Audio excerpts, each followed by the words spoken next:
দলবল নির্বিশেষে আসলে সর্বজনতা এত আগ্রহ উদ্গ্রীব হয়ে শোক বইয়ে স্বাক্ষর করছেন যে বলা ভাষা নেই, যে এত মানুষের ভালোবাসা, এত মানুষের হৃদয় স্পন্দন, এত মানুষের আবেগ, আগ্রহ, উদ্দীপনা যে শেষ করার মতো নাই মানুষের ভালোবাসা।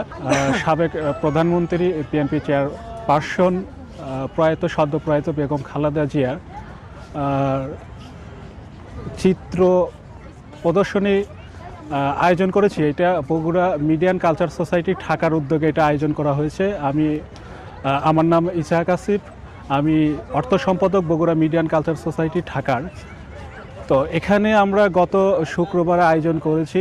আমাদের বিএনপির স্থায়ী কমিটির সদস্য জনাব নজরুল ইসলাম খান প্রধান অতিথি ছিলেন উদ্বোধক হিসাবে। তো আমরা এখানে তার জীবনে নিয়ে আমরা আসলে চিত্রশালা মানে একটা এক্সিবিশন করা হয়েছে সংগঠনের পক্ষ থেকে। তো সেখানে একটা শোক বইও আমাদের দেওয়া হয়েছে। সেখানে শোক বইয়ে অসংখ্য স্বাক্ষরিত হয়েছে, অসংখ্য মানুষ শোক বইয়ে লিখেছে। এমন সাড়া পড়েছে যে এইটা সামনে যদি আমরা কন্টিনিউস করি তাহলে আমাদের কত হাজার যে স্বাক্ষর হবে এটা আসলে বলা যাচ্ছে না।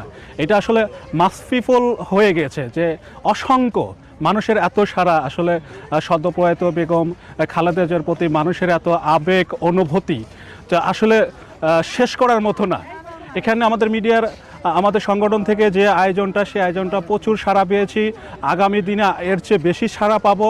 আসলে মানুষের এত দলবল নির্বিশেষে আসলে সর্বজনতা এত আগ্রহ উদ্গ্রীব হয়ে শোক বইয়ে স্বাক্ষর করছেন যে বলা ভাষা নেই, যে এত মানুষের ভালোবাসা, এত মানুষের হৃদয় স্পন্দন, এত মানুষের আবেগ, আগ্রহ, উদ্দীপনা যে শেষ করার মতো নাই মানুষের ভালোবাসা।